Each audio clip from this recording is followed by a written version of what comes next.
6월 18일 복된 이 아침 하나님께서 우리에게 주시는 귀한 말씀은 고린도전서 11장 17절에서 34절의 말씀입니다. 살피고 또 살펴라 라는 제목으로 같이 말씀 나누도록 하겠습니다. 오늘도 여러분 고린도 교회를 향한 바울의 책망이 이어지고 있습니다. 이런 분쟁으로 인한 파당을 짓는 모습이 있었고요. 그래서 함께 모여서 주의 만찬을 먹을 수 없는 모습이 그들 가운데 있었기 때문에 그렇습니다. 당시 교회는요, 고린도 교회뿐만이 아니라 모든 교회가 예배 때마다 성찬을 진행했습니다. 교제를 겸한 공동 식사로 진행되었는데요. 그러니까 성찬과 애찬이 함께 행하여졌다라는 것을 우리가 알 수가 있습니다. 그런데 세상의 경제 논리가 교회에도 적용되어서요, 빈익빈 부익부 현상이 빚어지게 되었다라는 겁니다.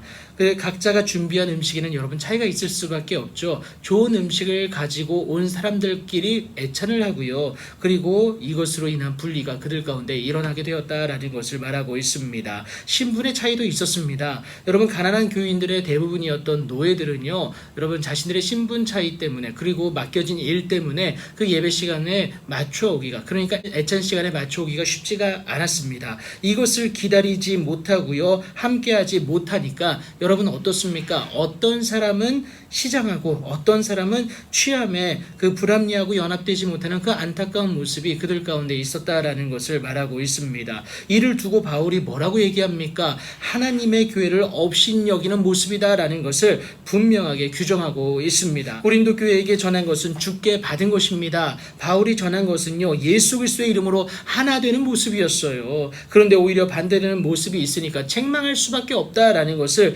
의미하고 있는 겁니다. 그래서 바울이 오늘 본문을 통해서 성찬의 진정한 의미가 무엇인지 다시 한번 설명을 하고 있는데요. 바울이 그들에게, 고린도 교회에게 전한 것은 예수께서 잡히시던 밤에, 그러니까 유월절 전날에 있었던 일입니다. 그때 예수님이 떡을 가지사 축사하시고 떼어 뭐라고 말하십니까? 이것은 너희를 위하는 내 몸이니 이것을 행하여 나를 기념하라 라고 말씀하셨고요. 19회 또한 그와 같이 잔을 가지시고 이 잔은 내 피로 세운 새 언약이니 이것을 행하여 마실 때마다 나를 기념하라. 그러니까 예수님이 직접 제정하신 예식이고 이것을 통하여서 예수님이 말씀하신 것을 기억하고 예수님을 전하라는 것이 여기에 담겨 있다라는 겁니다. 이제는 내가 죽고 예수 그리스도와 연합한 자로 살아내겠다는 그 결심이 이 예식을 통하여서 내 안에 온전히 새겨지고 드러내게 된다라는 것도 의미하고 있는 겁니다. 나의 유익보다는 많은 사람의 유익을 위해서, 그리고 예수 그리스도를 믿는 믿음으로 살아내는 삶으로의 동참을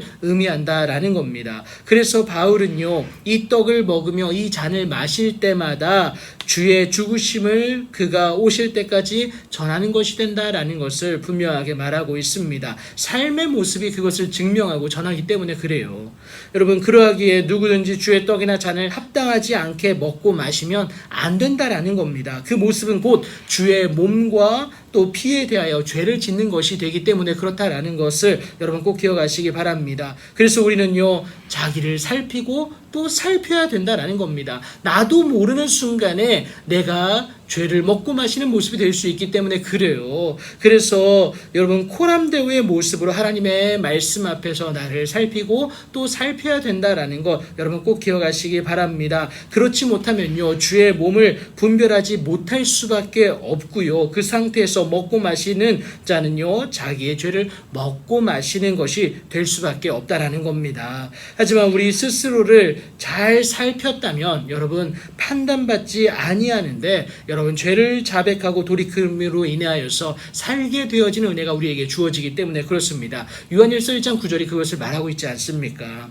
여러분 판단을 받는 이유도 사실 생각해 보면요, 세상과 함께 정죄함을 받지 않게 하려고, 그러니까 구원을 얻게 하기 위한 하나님의 사랑이다라는 것도 우리가 알 수가 있습니다. 이제는 성만찬과 관련한 최종적인 결론을 바울이 내리는데요, 두 가지입니다. 먹으러 모일 때 서로 기다려라. 그리고 두 번째는 뭡니까? 시장하거든 집에서 먹어라. 그러니까 형제와의 하나됨을 위해서 많은 사람의 유익을 구하는 모습이 우리 모두에게 필요하다라는 겁니다. 결국 하나님의 말씀 앞에 예수 그리스도의 이름으로 나 자신을 스스로 살피면 해결될 문제라는 거예요. 여러분 나를 살피고 또 살펴야 됨을 여러분 꼭 기억하시기 바랍니다. 그 과정이 고통일 수 있습니다. 하지만 결국은 최고의 회복과 말할 수 없는 기쁨을 저와 여러분에게 주어주신다는 사실 꼭 기억하시고 하나님 앞에 기쁨으로 나아갈 수 있는 여러분의 오늘이 되기를 예수님의 이름으로 축복합니다.